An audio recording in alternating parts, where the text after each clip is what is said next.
करीब 550 सालों का सपना अयोध्या में साकार हो रहा है। 22 जनवरी को रामलला की प्राण प्रतिष्ठा होनी है और राम मंदिर भी भव्य बन रहा है। लेकिन इसके पीछे राम मंदिर का लंबा आंदोलन रहा, लंबा संघर्ष रहा, बलिदान रहा और इस संघर्ष के कई किस्से, कई कहानियां हैं और उन कहानियों के कई किरदार हैं।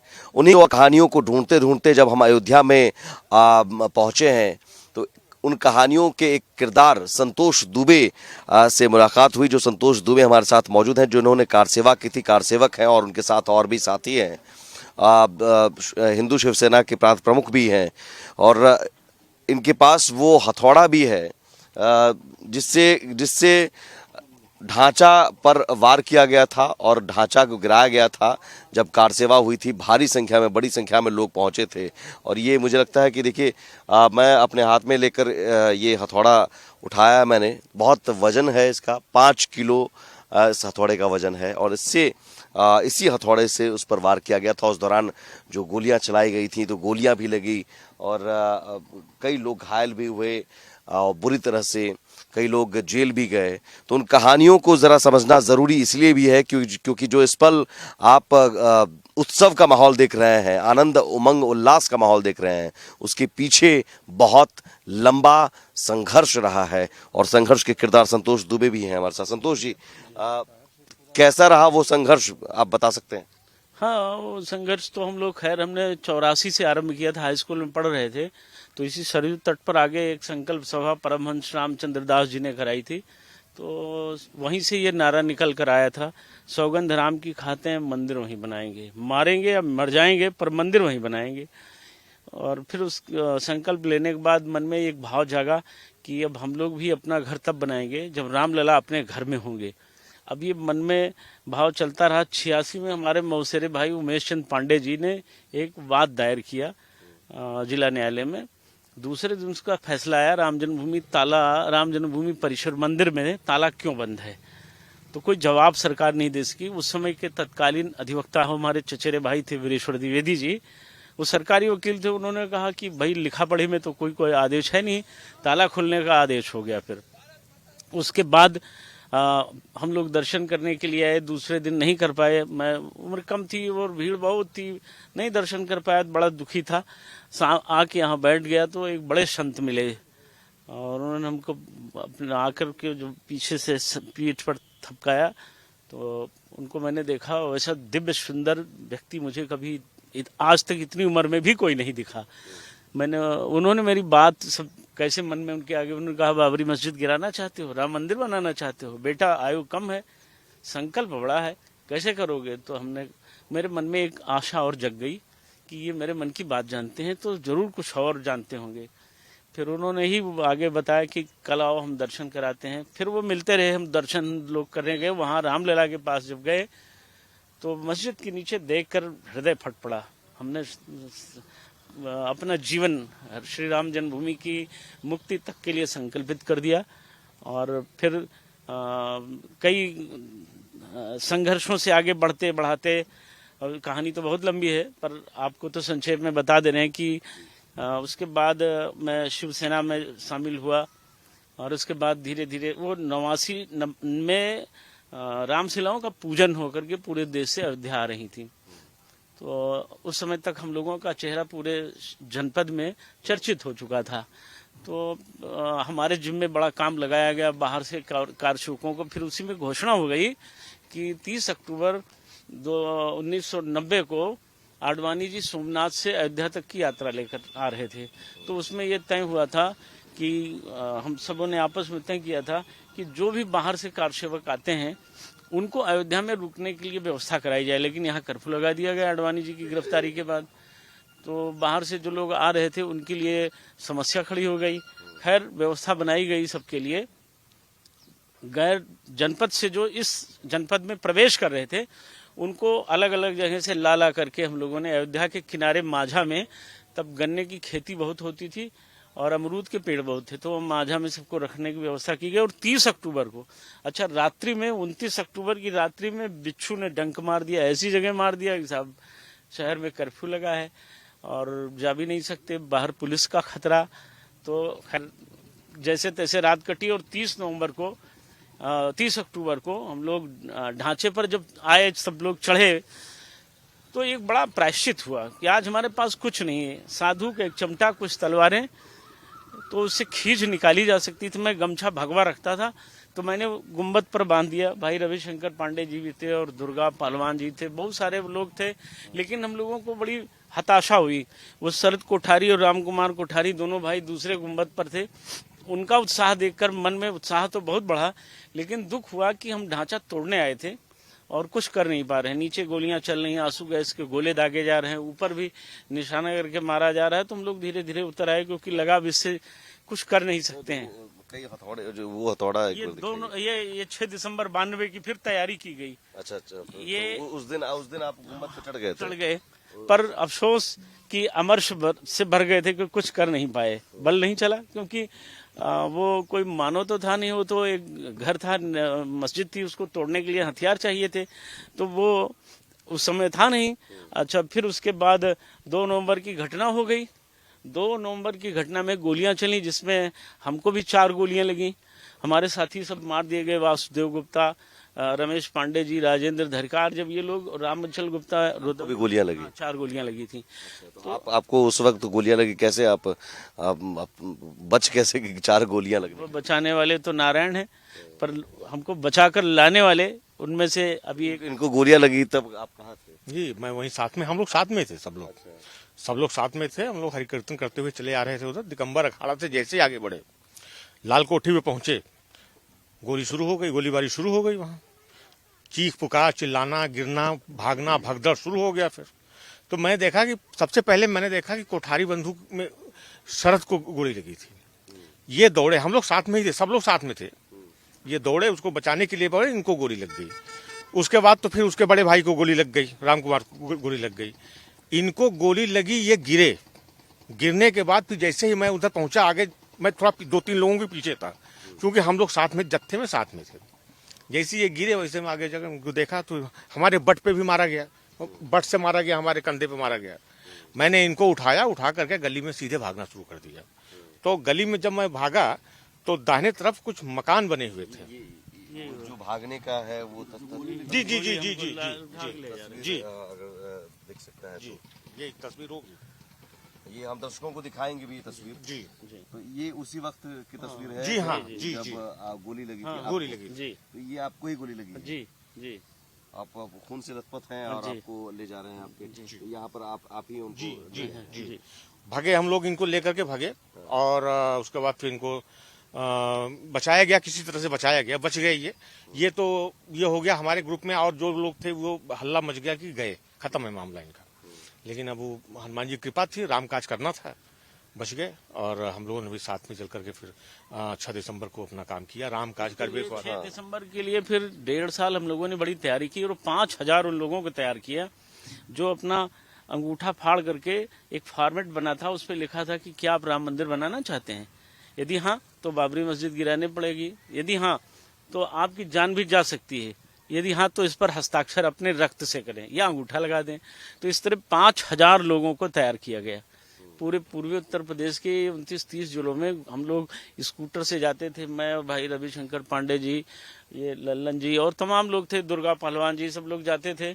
और गांव में दिन में तो काम हो नहीं सकता था, मुलायम सरकार थी, तो उसके बाद गांव के लोग इकट्ठा होते थे, तो उनको जब हम लोग संकल्प बताते थे तो लोग बड़े प्रसन्न हो जाते थे।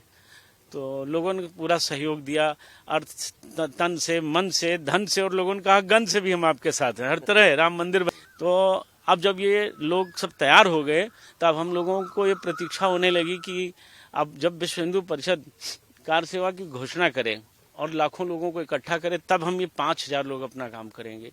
उसके पहले छत्तीसगढ़ के एक रामनाथ विश्वकर्मा जी थे, देवराम दास जी वेदांती जी के और परमहंस जी के वो शिष्य थे।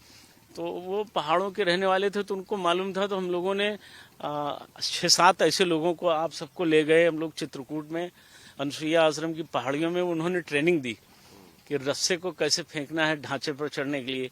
तो आगे से गुंबद की ऊंचाई 25 मीटर थी, पीछे वो करीब 35-36 मीटर था, पीछे गड्ढा था। तो आगे से उसको नाप लिया गया था कुबेर टीले से, अंदाजा लगा लिया गया था कि इतना बड़ा रस्सा होगा और इतनी दूर फेंकने के लिए ये ट्रेनिंग ली गई थी। तो उसमें ओम प्रकाश यादव जी थे और ऐसे ही बकायदा इसके लिए ट्रेनिंग दी गई। वहाँ और कहाँ ये ट्रेनिंग दी गई? ये चित्रकूट में एक अनुसुईया आश्रम है, वहाँ वही विश्वकर्मा जी ले जाते थे, हम लोग साथ जाते थे। देवराम दास वेदांती जी की गाड़ी थी, वो टेम्पो ट्रैक्स, उसी से हम लोग जाते थे और वहाँ हम लोगों ने ये ट्रेनिंग ली। वहाँ करीब पंजाबी भगवान के आश्रम में, एक बड़ा बहुत फेमस चेहरा थे वहाँ के पंजाबी भगवान, जानकी कुंड में उनका स्थान था। तो वहाँ हम लोग रुके और वहाँ जा करके करीब 7-8 दिन ये ट्रेनिंग लिया गया कि अगर फेंका जाए जहाँ सटीक पहुँचे वहीं, और उसमें कांटे लगाए गए थे कि ढांचे पर फेंका जाएगा तो गुंबद में लिपट जाएगा, वो लोहे का राड लगा था। तो इस तरह से ये कार्य किया गया। तो अब तोड़ने के लिए हमें हथियार चाहिए, सारी चीजें हो गई, तो गैंती कहाँ से आएगी, सब्बल कैसे आएगा, हथौड़े और ये सब, ये जो घन आप देख रहे हैं, इन सबको इकट्ठा कैसे किया जाए। तो उस समय तत्कालीन भारतीय जनता पार्टी के बड़े नेता थे स्वर्गीय ब्रह्मदत्त द्विवेदी जी, वो मेरे पास आए और उन्होंने एक आदमी से दिल्ली ले जाकर मिलवाया और उन्होंने कहा सारी चीजें उपलब्ध हो जाएंगी, बस ढांचा टूटना चाहिए। एक बड़े व्यक्ति से मिलवाया, नाम नहीं ले सकता हूँ, मजबूरी है। तो उन्होंने हमको 27 से 28, संभवतः 28 नवंबर को, 6 दिसंबर से एक सप्ताह पहले, देवराम दास वेदांती जी के यहाँ लक्ष्मण सिंह ड्राइवर लाकर सब दे गया। 1000 तलवारें, 1000 त्रिशूल, 1000 गैंती, 1000 ये घन, 1000 सब्बल और करीब रस्से थे 500 मीटर। अब तलवारों का उद्देश्य उन्होंने भी जब सुना तो उन्होंने कहा तलवार क्या करेंगे, नरसंहार करना है क्या, आप नक्सली हैं क्या? मन नहीं, हम लोग कारसेवक हैं, पर तलवारों से जो भीड़ रहेगी उसको हटाएंगे। तलवार, कोई किसी हिंदू की हिंसा नहीं करनी है, किसी मुस्लिम की भी नहीं करनी है, हमें तो उद्देश्य राम जन्मभूमि मुक्त कराना है। तो तलवारों से लोगों को डराएंगे, लोग हट जाएंगे। त्रिशूल से वो कैमरामैन जो हिंदू उग्रवादी, हिंदू आक्रांता, वो विदेशी फॉरेनर्स जो रिपोर्टर थे वो बोला करते थे। तो एक टाइम हुआ था कि कोई पिक्चर बाहर न जाने पाए जब तक हम ढांचा तोड़ें। 5 घंटे के अंदर तोड़ना है इसको, ये पूरी तैयारी थी कि जब तक दिल्ली एक्टिव हो, लखनऊ एक्टिव हो, तब तक हम अपना काम कर चुके हों। यहाँ से मैसेज नहीं जाने देंगे। उन दिनों मोबाइल, नेट, ये सब सेवाएं थी नहीं, तो इन प्रैक्टिकल को हम लोग पहले कर चुके थे और जानते थे कि कुछ इसमें हवाबाजी में जो भाषण वीर यहाँ बोलेंगे मंच पर, इनका तार काटने के लिए 5 लोगों की जिम्मेदारी थी कि वो कैंची लगा दी गई थी कि जब हम लोग कहेंगे, इशारा करेंगे तो इनका भाषण बंद हो जाए, ये चिल्लाते रहे, आवाज बाहर ना आने पावे। क्योंकि बार बार होता था कार सेवा कीजिए, कार सेवा कीजिए, बालू लाइए, मिट्टी। लोगों का लक्ष्य काम करना, कंक्रीट कार्य योजना के तहत हम लोग उस समय इकट्ठा हुए थे। 5 दिसंबर को हम सारे लोग इकट्ठा हुए देवराम दास वेदांती के यहाँ, लगभग 1000 महिलाएं और 4000 पुरुष, सबके रहने होने की व्यवस्था थी। रात में हम लोगों में से कोई सोया नहीं। उसमें तय हुआ कि कल हो सकता है हम में से कोई मिले ही न, सब मर जाएंगे, या तो तोड़ेंगे या तो मरेंगे, तो में से एक होना है। तो रात भर योजना बनती रही और ब्रह्मदत्त द्विवेदी जी फिर आए रात में। वो देख रहे थे कि ये लोग सो तो नहीं रहे हैं, क्योंकि काम करने वाला जुनूनी होता है, तो हम लोगों की नींद आ नहीं रही थी। उन्होंने 1 बजे के लिए प्लान बताया था कीजिएगा, लेकिन हम लोगों ने ठीक 11:30 बजे, इसलिए उनको भी हम लोगों ने धोखा दिया, चकमा दिया कि हो सकता है कोई राजनीतिक दबाव के कारण मना कर दें, तो इनके एहसान तले हम दबे हैं, तो इनकी बात माननी पड़ेगी। इसलिए हम लोगों ने 1 घंटा 1.5 घंटा पहले ही वो दुर्गा पहलवान के, आपके और ओम प्रकाश यादव वशिष्ठ गोयल बस्ती के थे, बहुत बुद्धिमान बड़े रणनीतिकार, अभी भी वो जीवित हैं उनमें से। और इन सबके जिम्मे था कि आप हर हर महादेव का नारा लगाएंगे। इस तरह से 17 टीम बनाई गई थी, हर टीम में 250, 300, 250, 300 लोग रहेंगे। आगे तलवार, पीछे वो त्रिशूल वाले, फिर सब्बल वाले, घन वाले, गैंती वाले, सब चलेंगे इस तरह। यही हुआ। हम लोग जब मुख्य द्वार पर पहुंचे तो अयोध्या के एक बड़े पहलवान थे, वो ढांचे की रखवाली का संकल्प लेकर आए थे। तो उनको अयोध्या में बड़ा उनका आतंक था, लोग डरते थे। तो हम लोग जब निकले तो हमें लगा ये सब भुन गए हैं, हम राम कार्य करने निकले हैं, बाबा भी जी मर जाएंगे, क्या दिक्कत है? कोई दिक्कत नहीं है, राम काज में किसी न किसी को बलिदान होता रहता है। जैसे ही म्यान से तलवार निकाली, बाबा जी भाग खड़े हुए, उनको लगा मार डालेंगे लोग। मुझे सब जानते थे, जुनूनी लोग हैं, इनकी मानसिकता नक्सलियों जैसी है, आज ये अपना काम करेंगे। बाबा जी भाग खड़े हुए। उस समय एडीएम रामलला यहाँ उमेश तिवारी जी थे, मुझे बहुत मानते थे। उन्होंने कहा भी कि संतोष क्या कर रहे हो? हमने कहा जिस लिए पैदा हुए वही करने आए हैं। बोले होने नहीं दूंगा। हमने कहा 2 टुकड़े हो जाएंगे शरीर के, हट जाइए। आज मेरा रास्ता राम स्वयं रोकने आएंगे, राम लला भी, तो हम मानेंगे नहीं, क्योंकि संकल्प पूर्ण होने का इससे अच्छा अवसर मुझे अब नहीं मिले। फिर हर हर महादेव के नारे लगने लगे और हम लोग वो, फिर आप लोग उस समय तो आप बिल्कुल यंग थे और रस्सा आप लोगों ने फेंका और फंस गया। फिर नीचे ये सब्बल चलाने वाले लोग थे, ये लोग हथौड़ा वाली टीम में थे, भाई अजय जी। हथौड़ा चला रहे? जी जी जी जी। ये कहाँ कितनी बार वार किया था? अब इसकी तो गिनती नहीं है, इसकी गिनती मत करिए। ये 5 किलो वजनी हथौड़ा। 5 किलो वजन था, क्योंकि जोश में थे, होश नहीं था और न कोई गिनती था, केवल तोड़ने का एक जुनून था जिसके लिए हम लोग गए हुए थे। वह कार्य किया, ठाकुर जी की कृपा थी और बड़े भाई और संतों का कुछ ऐसा अगुवाई और आदेश हुआ, हम लोग उसमें पूरा कार्यरत। गुम्बद पर थे आप? जी जी, गुम्मत पे थे हम लोग। मतलब ये नहीं था जो जहाँ जैसे पावे, जो जहाँ उसको तोड़ना है, ये एक संकल्प था। कुछ लोग नीचे थे, भैया के ऊपर जब गुम्मत गिरा हुआ है, उधर उनके ऊपर हाथ पे गिरा, इधर भैया जब हम लोग आपके हाथ पर गिरा? हाँ, हमारे हाथ पर गिरा था। उस समय किसी को कुछ दिखाई नहीं दे रहा था। हाथ टूट गया? हाँ, टूट गया था उस समय, लेकिन उस समय किसी को कुछ दिखाई नहीं दे रहा था। एक जुनून था कि मस्जिद को तोड़ा जाए और राम मंदिर, रामलला का दर्शन हो, वो इच्छा है। बहुत दिनों तक आप बिस्तर पर पड़े? हाँ, काफी दिनों तक, 6 महीने तक पड़े थे। 4 गोलियां आपने खाई, इन्होंने हाथ तोड़वाया, कई लोगों के हाथ पैर टूटे, आप भी नीचे गिर गए थे क्या? हाँ, मैं गुम्बद के नीचे आ गया था। वो गलती हम लोग उस समय कालिदास जैसी हरकत कर रहे थे, जुनून में बुद्धि विवेक का थोड़ा इस्तेमाल कम हुआ। अच्छा, रामकाज तो ऐसे ही होता भी है। वो ढांचे को नीचे से इन लोगों ने सब्बल से काट दिया था, बीच वाले को एकदम कट गया था। तो हमको हाँ, ऊपर थे, उस गैंती से वार कर रहे थे। अब नीचे भी तोड़ा जाता, ऊपर था, तो नीचे जब गिर गया तो उसी में नीचे आ गए। तो अब वो सब तय हुआ था कि ढांचा तोड़ने के बाद बगल में एक बाग है, वहां सब सरजू जी के किनारे इकट्ठा होंगे। तो वहां सब इकट्ठा हुए तो पता लगा कि सेनापति ही गायब है ही नहीं है। तो सबको बड़ा आश्चर्य हुआ कि फिर दौड़ के आए। तो आपको उसमें एक फोटो दिखेगी, वो रस्सी से खींच करके गुम्बद, मेरा जूता दिख रहा था तो अंदाजा लग गया वही है। तो उससे निकाला गया मुझे। तो मैं 22 दिन कोमा में रहा, 17 हड्डियां टूट गई थी। बहुत मैं उसमें तो बड़ा हमारा नुकसान हुआ। ये खाने के बाद फिर से आप दोबारा कोमा में चले गए, हड्डियां टूट गई? जी, ये भगवान की कृपा थी। वो संत जी जो आते थे उनका बड़ा आशीर्वाद था। वो आप उसके बाद फिर लेकिन कानूनी पचड़ों में भी आप फंसे? हाँ, मुलजिम बनाया गया। मैं मुख्य आरोपी हूँ इस केस का, सबसे ज्यादा मुकदमे मेरे ऊपर है। पर क्या तो राम काज करने के लिए पैदा हुए हैं, तो ये तो सब होगा ना।